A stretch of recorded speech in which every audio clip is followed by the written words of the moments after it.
Genghis Khan and his family and what cool. they did. Dude, they killed 10% of the population of Earth while he was alive.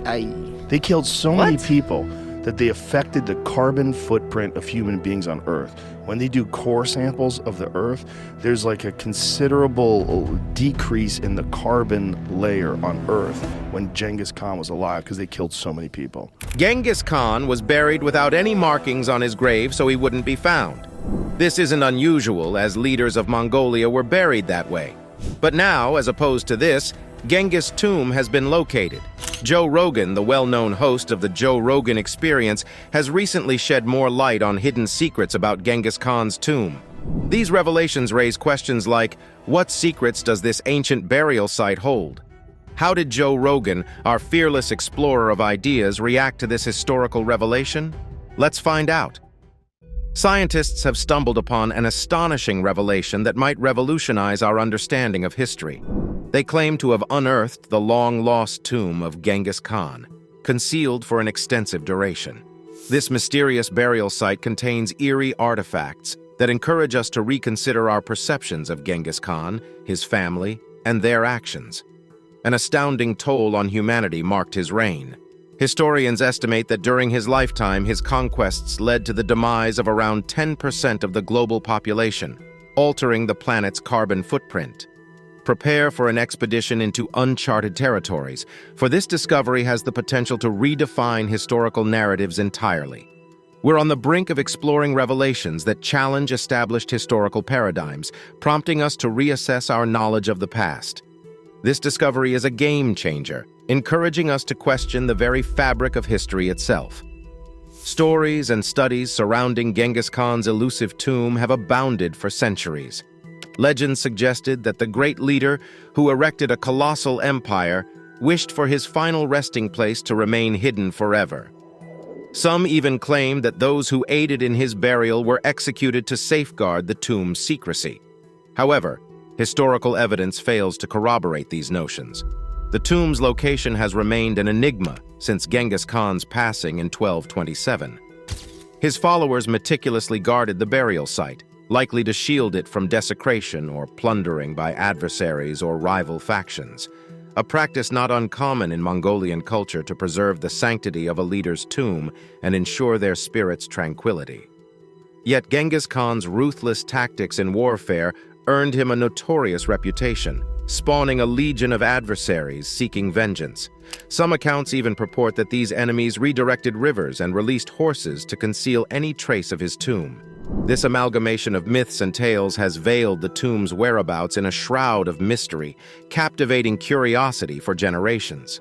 The quest to unveil this sacred site has been a persistent pursuit for historians and archaeologists, fraught with the delicate balance between honoring local customs and satiating global intrigue. Genghis Khan transcends being a mere historical figure within Mongolia. He is revered as a national hero and spiritual leader.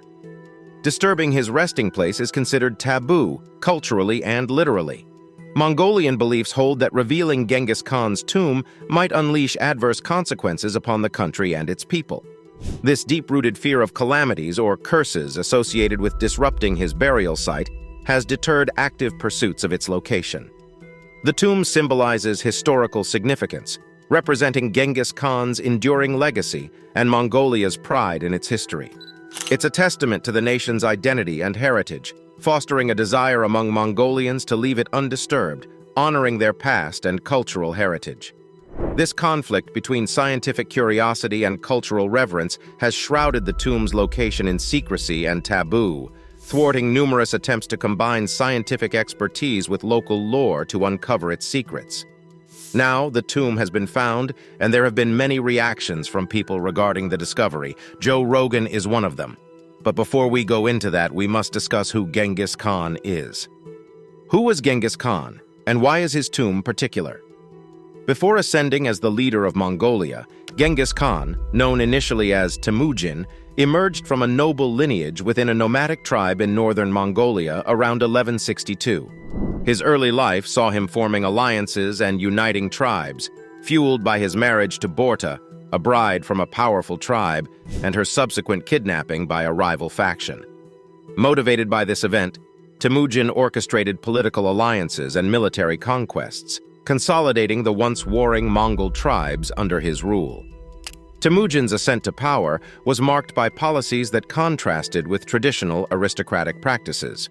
He prohibited looting without authorization, shared spoils among warriors, and established merit-based systems, garnering a diverse following.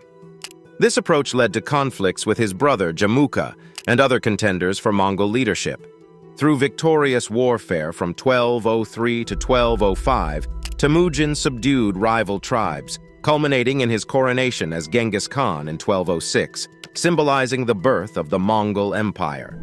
His control over diverse populations stemmed from strategic warfare, sophisticated spy networks, and a tolerant stance on local traditions and religion, enticing followers with promises of amnesty and neutrality. In the realm of power struggles across the vast steppes, Temujin stood at the forefront, orchestrating a series of calculated moves to secure his dominance. He didn't merely defeat his foes, he annihilated any potential threat, meticulously sowing the seeds of loyalty within his ranks while eradicating the roots of opposition. The narrative of his ascent is riddled with intrigue and alliances, none more compelling than the complex dance between Temujin and Jamuka. Their friendship, a fragile thread in the complex tapestry of the Mongol world, snapped suddenly, leaving historians to ponder the enigmatic rift that led to their separation. The secret history hints at veiled intentions and visions prophesying Temujin's ascendancy, mirroring the nomadic clan's complex interplay of loyalties and aspirations. Jamuka, a figure clothed in ambiguity, was a forceful yet capricious leader who could have potentially dominated the Mongol landscape if not for Temujin's more excellent attitude. The clash of their ambitions and characters culminated in a break that reverberated throughout the Mongol world, marking a turning point in the relentless quest for supremacy. Temujin's rise to power was not a linear journey. It involved shifting loyalties, alliances, and calculated maneuvers. His quest for dominance meant the systematic dismantling of opposition, the obliteration of rivals, and the strategic consolidation of his forces. The culmination of these trials and triumphs found its crescendo in 1206, when a pivotal assembly by the river Onon witnessed the proclamation of Temujin as Genghis Khan, heralding a new era under the mantle of the universal ruler. As a ruler presiding over a vast network of tribal groups, Genghis Khan revolutionized governance and power acquisition while expanding his territories. These groundbreaking innovations paved the way for a relatively peaceful reign, fostering stable trade routes and alliances, and solidifying his rule as one of the most successful political regimes of that time. During Genghis Khan's reign, alongside his successful political and social reforms, he exhibited a destructive and intimidating leadership style. His initial consolidation of the Mongol Empire in Central Asia involved unifying the Mongol and Turkic confederations on the Mongolian plateau in 1206, followed by westward invasions into Central Asia. However, these victories resulted in the severe depopulation of vast areas in Central Asia and northeastern Iran, challenging the notion of Genghis Khan as a peaceful ruler advocating religious tolerance. Cities or towns that resisted Mongol forces faced destruction, with each soldier mandated to execute a specific number of individuals in uncooperative settlements. For instance, after capturing Urgench, every Mongol warrior, possibly comprising a force of 20,000 soldiers, had to execute 24 people as a grim mandate. By 1260, the Mongol Empire had surged outward from the Asian steppes, leaving a grim legacy attributed to Genghis Khan's rule through annihilating ancient kingdoms in the Middle East, Egypt, and Poland. Concurrently, Mongol assaults in China led to the replacement of the Sung dynasty by the Yuan dynasty.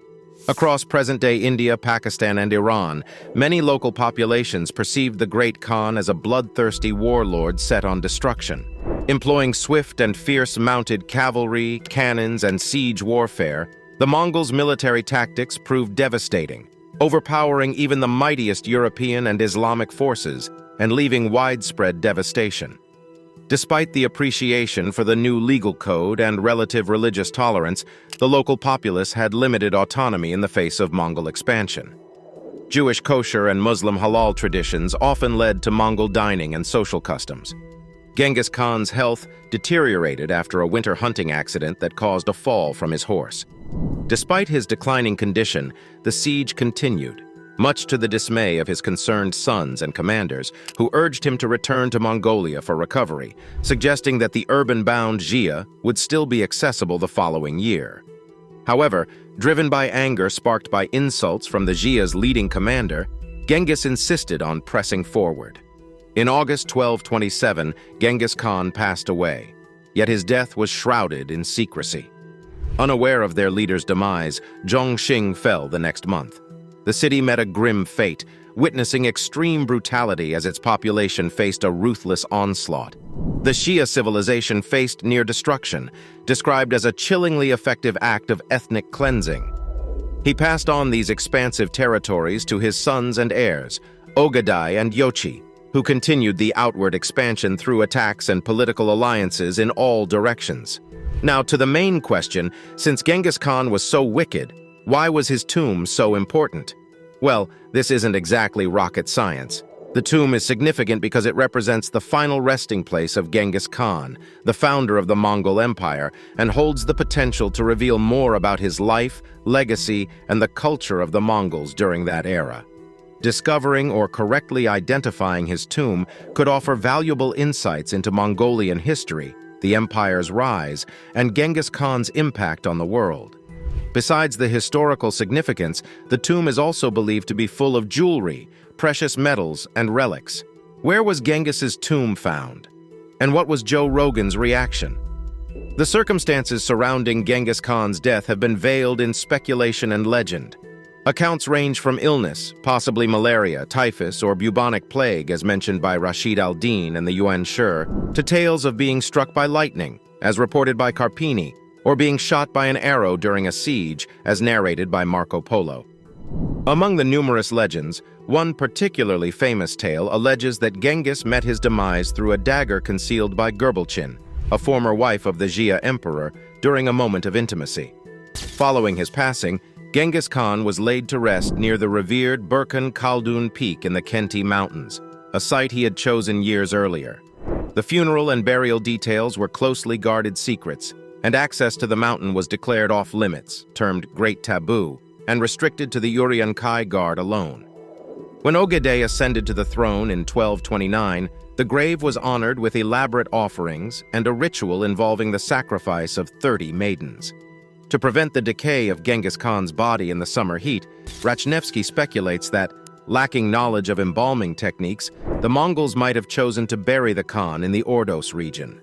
In the annals of Mongolian history, Genghis Khan stands not merely as a historical figure, but as a symbolic national hero and revered spiritual icon.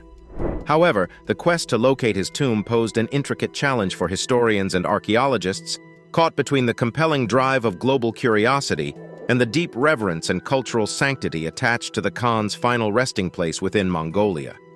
Genghis Khan's tomb was embedded within local traditions, wrapped in a sacred aura, wrapped in a tapestry of beliefs that deemed any disturbance to this hallowed ground as a potential trigger for calamities, rendering it forbidden territory. This intersection of cultural reverence and global intrigue set the stage for a quest imbued with complexities and ethical dilemmas. Despite numerous endeavors blending scientific theory with local folklore, the tomb's elusive location remained secretive and subject to cultural taboos. However, the pleasure of uncovering this surpassed the mundane desire for treasures or historical relics, driven by an insatiable human thirst to decode a centuries-old enigma entrenched in the very fabric of Mongolian identity. Folklore, woven with tales passed down through generations, whispered of a mystical mountain nestled in the northeastern expanse of Mongolia, purportedly guarding Genghis Khan's sacred secret. Amidst technological advancements, a breakthrough transpired near the eminent Burkhan Khaldun Mountain. Initially engaged in studying ancient climate patterns, a team of intrepid archaeologists serendipitously unearthed anomalies within the stratified layers of soil, hinting at the existence of an old burial site. As meticulous excavation commenced, a trove of artifacts emerged, each holding a piece of the elusive puzzle. Among the artifacts unearthed were the grandeur of gem-laden swords, carefully designed armor, and ceremonial relics indicative of a bygone era. Yet, concealed within this treasure was extraterrestrial cartography, inscriptions written upon peculiar gadgets that seemed to go beyond the technological prowess of the era, and stones emitting a faint luminescence, capable of disrupting nearby electronic devices. These discoveries were not merely historical findings, but enigmatic remnants that challenged established perceptions of Genghis Khan's time. They hinted at a reservoir of knowledge that seemingly transcended the era's known boundaries, unsettling the conventional understanding of the past and beckoning researchers and scholars into an uncertain realm of inquiry. The excavation, therefore, presented not only a group of historical relics, but also artifacts that carried the potential to reshape comprehension of Genghis Khan's legacy. It left the scholarly community and the world grappling with profound existential questions, elevating the pursuit from a mere archaeological expedition to a deep quest to decode a mystery buried within the very fabric of Mongolian heritage. What were Genghis Khan's legacies? The enduring legacy of Genghis Khan, carried on by his sons and grandsons, resonates through an extraordinary cultural tapestry, marked by artistic blossoming, refined courtly lifestyles, and the unification of an entire continent under the mantle of the so-called Pax Mongolica, or Mongolian peace. Often overlooked is the profound influence of the Yuan dynasty in China, 1271–1368, an integral part of Genghis Khan's heritage through his grandson Kublai Khan's reign, 1260–95. While Genghis Khan laid the foundation, it was 2 generations later that the Mongol Empire reached its zenith. Divided into 4 primary branches, the Yuan, as the empire of the Great Khan, stood as the pivotal and principal entity.